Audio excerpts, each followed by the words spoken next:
Everyone, I am advocate Rabia Amjad और अब जो हम बात करने लगे हैं, आज जो मैं केस आपके पास डिटेल से बताने लगी हूँ वो है फिरोज़ खान और अलीज़ा सुल्तान का केस। जैसे कि आप जानते हैं, अलीज़ा सुल्तान की केस की लिस्ट प्रोवाइड की गई थी और बेलिफ किया था, जिसपे मदर ने ये क्लेम किया था कि फिरोज़ ने सारा सामान सड़क पे फेंक दिया। असर ये भी था कि कुछ सामान में चीज़ें कम थी। अभी मैं आपको दिखा रही हूँ वो सारी डॉरी आर्टिकल्स की लिस्ट, जिसमें उन्होंने सारे जो भी डॉरी आर्टिकल्स लिखे थे, सारी तकरीबन कुछ 25 आइटम्स थी। उसके अलावा जो गोल्ड ऑर्नामेंट्स थे वो अलग से मेंशन, जिसमें लिखा गया था कि गोल्ड बैंगल्स हैं, सिल्वर और इस तरह और भी 4-5 चीजें गोल्ड की रखी गई थी। लेकिन किसी की भी उन्होंने एग्जैक्ट मालियत या एग्जैक्ट उस पे वो कितने तोले की, इस तरह से उन्होंने बस लिखा था। और ये आप देख रहे हैं वो एक्सक्लूसिव सी पिक्चर्स जो दिखाई जा रही हैं कि फिरोज खान ने घर से बाहर, सड़क पे नहीं, घर से बाहर जो उनका एरिया था, गार्डन एरिया, वहां पे उन्होंने रख दिया था। इस वजह से क्योंकि उनके लॉयर कभी नहीं चाहते थे कि कोई गलत माहौल क्रिएट हो, कोई आमना सामना हो उनकी मदर का और फिरोज का, और फिर कोई बात, फिरोज खान ये नहीं चाहते थे कि आमना सामना होने पे कोई बदमज़गी हो जाए, कोई बदकलामी हो जाए उनकी मदर से। यहाँ पे आपको वो सीन्स दिखा रहे हैं जिस दिन कोर्ट ने फिरोज खान को इजाज़त दी थी कि वो विंटर वेकेशंस के लिए 5 दिन के लिए बच्चे को स्पेशली सुल्तान को लेके जा सकते हैं। बहुत खुश थे उस दिन कि मैं अपने बेटे के साथ 5 दिन गुजारूंगा। लेकिन बाद में फिर अलीज़ा ने हाई कोर्ट में इस चीज़ के लिए अपील की थी। और बच्चा बहुत छोटा है, सुल्तान भी अभी छोटा है, वो रात माँ के बगैर नहीं रह सकता। और ऑब्वियसली बच्चे की एज छोटी है, इसलिए बच्चा कंटिन्यूसली 5 दिन माँ के बगैर नहीं रह सकता। अगर रहता भी है तो साथ साथ कोई कांटेक्ट रहता है।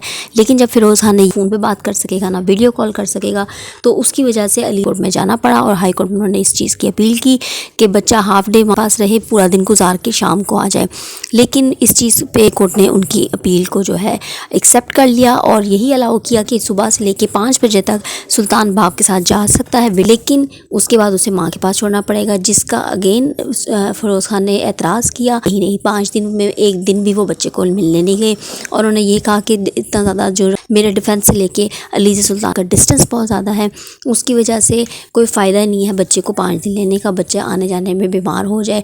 जबकि उनकी गाड़ी भी फुल हीट, उनके घर में भी हीटर्स वगैरह ऑन होने थे, थोड़ी बहुत वो कर सकते थे। लेकिन उन्होंने इस ज़्यादा एतराज़ किया। उन्होंने 5 दिन में से एक दिन भी वो बच्चे को मिलने नहीं आए। बच्चे जो है वो बीमार है। अभी जो लास्ट हियरिंग हुई है उस पर पता चला है कि दोनों बच्चों की तबीयत ख़राब है, तान की भी और फातिमा की भी, जिस पे फिरोज खान ने एक गुड जेस्टर, एक बाप की तरह से तबीयत की हैरियत मालूम का है, जो भी एक्सपेंसेस है, जो भी कुछ चाहिए होगा वो मैं प्रोवाइड करूँगा इर्रेस्पेक्टिव ऑफ कोर्ट ऑर्डर, और कोर्ट से पूछे बगैर भी मैं करने को तैयार हूँ। तो ये बहुत अच्छा उनका एक्सपेक्ट है खान की वो लॉयर की बातें, जो कि उन्होंने बिल्कुल सही की हैं। डिटेल मेंटेनेंस और डिवोर्स पेरेंट्स के बारे में जो कुछ अहकामात हैं, जिस तरह से डाउरी को भेजा, सब चीज़ों को क्लैरिफाई किया है। आइए आपको सुनाते हैं। 5-6 तोले थे, वो तो उन्होंने कोई लिस्ट नहीं दिखाई, ना डिस्क्रिप्शन, ना क्वांटिटी, ना कितने हार थे, वो कोर्ट विभाग के सामने लगाई नहीं। अब कोर्ट किस पे फैसला करेगी? एक सिंपल क्वेश्चन है। फिर अगर कोई फैसला अगर कोर्ट इनके हक में नहीं देगी, फिर बोलेंगे कोर्ट हमने जुल्म किया। हमारा सारा मलबा वकील का गलती कोर्ट पे नहीं डाला है, वकील अपना केस मेरे पे चलाए।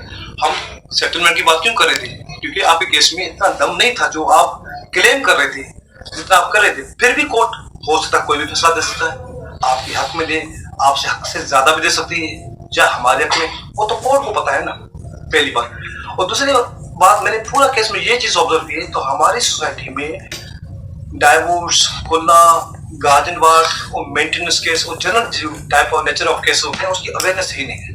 तो इंशाल्लाह हमें टाइम मिलेगा और आपकी दुआएं होंगी। बात कर लूं जो चल रही है डाउरी आर्टिकल, फिरोज खान ने अलीज़ा वाले पार्टी वालों को जिस तरह दिया था उसके बारे में थोड़ी वजाहत कर लूं। देखिए जी, कानून को समझना बहुत आसान है अगर वो बंदा कोई समझना चाहे तो। हमारी सोसाइटी होता है यूं है, जब कोई भी मेंटेनेंस का सूट फाइल किया जाता है तो लिखते हैं ये हमारे डाउरी आर्टिकल्स है, ये हमारी चीजें हैं और ये हमारा गोल्ड है। उसका वैल्यू लिखते हैं, इतने गोल्ड लिया था उस टाइम जब शादी हुई थी, निकाह के टाइम पे, और इतना मालिक का सामान लिया था। रफली बंदा बताता है और रसीदें अटैच करता है, और प्लस उसमें क्वांटिटी लिखता है, 6 तोले, 2 तोले, 1 तोले, ताकि कोर्ट का भी थोड़ी आसानी हो जाए। अभी आता हूँ केस पे। मेंटेनेंस केस में डाउरी आर्टिकल है क्या था? टोटल 18 आइटम थे, पर्सनल आइटम्स, और 2-3 चीजें थी गोल्ड वाली। उसमें तो 2-3 चीजों में गिफ्ट वाली भी चीजें शामिल थी। अब गोल्ड में ये नहीं बताया गया था तोला कितना था, क्वांटिटी कितनी थी, वैल्यू क्या थी, डिस्क्रिप्शन क्या थी।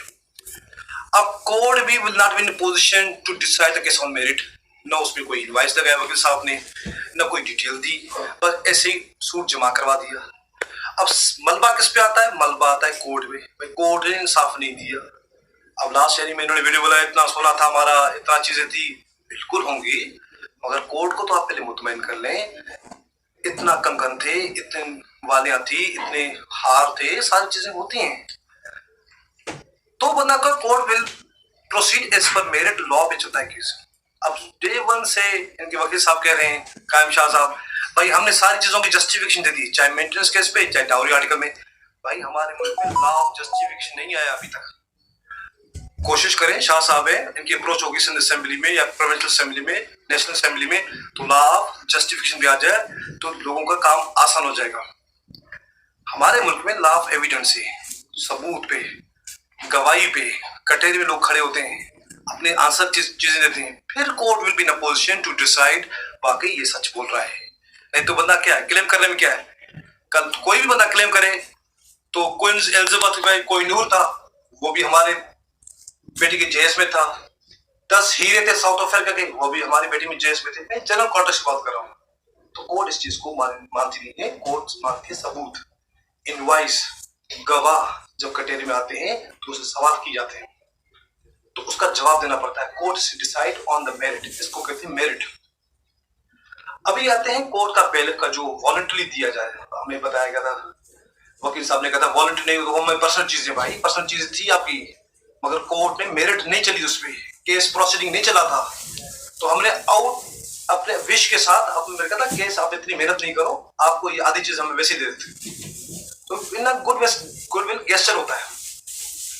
तो वो लिस्ट हमने आपको पेश कर दी, वही लिस्ट 13 चीजों की लिस्ट जमा हुई थी कोर्ट में 15 तारीख को, और उसी पे ऑर्डर में लिखा गया था वो सारी लिस्ट जो डाउरी आर्टिकल वकील साहब ने कोर्ट में पेश किया था at the time of filing suit और बेल ऑर्डर, तो वो भी वीडियो के एंड में आप लगा दूंगा, आप देख लेना। तो होता क्या है, जब 13 चीजों की डिस्क्रिप्शन थी, अब वकील साहब को पता है ये 13 चीजें एक सुजुकी का सामान है, ये लेके आए कंटेनर, अब दोस्त का था, अपना था, कंटेनर की कॉस्ट ही लेके आए थे, तो कहना बेवकूफ की निशानी तो पहले यही होती है। और दूसरा, कोर्ट में लिखा हुआ है हैंड ओवर सामान थ्रू बेलिफ, तो क्या होता है, फिरोज खान की तरफ से सामान दिया जाता है बेलिफ को। अब बेलिफ की इजाजत थोड़ी कोर्ट में थी ताकि बेलिफ को अंदर घर में बिठा के आप हैंड ओवर करें, आप बेलिफ को हैंड ओवर करते हैं नियर बाय प्लेस, गार्डन में सामान बेलिफ को दिया था, भाई उसको आइडेंटिफाई करवाया था, ये सामान इस लिस्ट के मुताबिक है। तो जैसे अलीजे मैडम की मदर आई थी, उन्होंने सामान देखा, तो बेलिफ ने सिंपल क्वेश्चन किया, अगर ये सामान आपका है, अगर आप पहचानते हो, कंडीशन सही है तो आप लेके जाए, अगर कोई इसमें इशू आप छोड़ दें ताकि हम अपना कोर्ट में रिपोर्ट जमा करवाएंगे। तो उन्होंने अपनी सेटिस्फेक्शन के हिसाब से हर चीज खोल के देखी और अपने कंटेनर में सामान जो भी था वो लॉन्च करा कर चले गए। ये होता है कोर्ट का प्रोसीजर। और कोर्ट का बेलिफ के ऑर्डर में ये नहीं लिखा था तो पार्टी को सामान हैंडिंग एंड टेकिंग ओवर घर में हो, घर में इस बात से नहीं होता। पहले तो बात तो घर में कोई नहीं था, नंबर 1। नंबर 2 चीज क्या होता है, कोई भी पार्टी अगर किसी घर में जाती है तो उस बदकलामी होती है, कुछ मिसअंडरस्टैंडिंग हो जाए, फिर पुलिस आ जाए, फिर कोई नया चीज खुल जाए, तो इससे अच्छा होता है पीसफुल ये होता है आप अपनी चीजें बेलिफ के हवाले करते हो और bailiff according to law other side को करता है।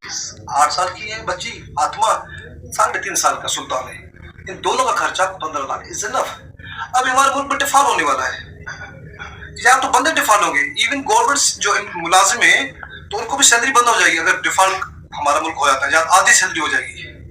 तो कोरोना का टाइम था, 6-6 महीने लोगों को बैंकों को डिफॉल्ट किया था, तो क्या लीगल एक्शन हुआ था, क्योंकि ऐसी चीजें आ जाती हैं कोरोना का टाइम, चीजें स्टक हो जाती हैं तो बंदा डिफॉल्ट करता है, तो बंदा कोशिश करता है कोर्ट में लायबिलिटी वो फिक्स करे जो without a chance of being default court में पे करे।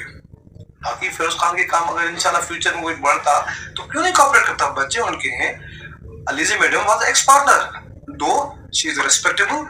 कोर्ट में केस अभी चल रहा है, ये आपको हमने शेयर किया आपके साथ शॉर्ट सी डॉक्यूमेंट्री से इनका केस चल रहा है, किस तरह से प्रोसीडिंग चल रही है, सारे इश्यूज जो हैं जो 1 बाय 1 कोर्ट रिजॉल्व कर रही है। We hope for the best for both the parties. हम अलीजे सुल्तान और फिरोज खान दोनों के साथ में है और बच्चों की वेलफेयर सबसे बेस्ट और सबसे मेन प्रायोरिटी है हमारी, सो इसलिए we best of luck both the parties, उनका ये मामला बहुत अच्छे से एमिकेबली सॉर्ट आउट हो जाए। जब तक केस चल रहा है, इस केस से मजीद मालूमात के लिए देखते रहिए channel, keep liking and subscribing. Thank you.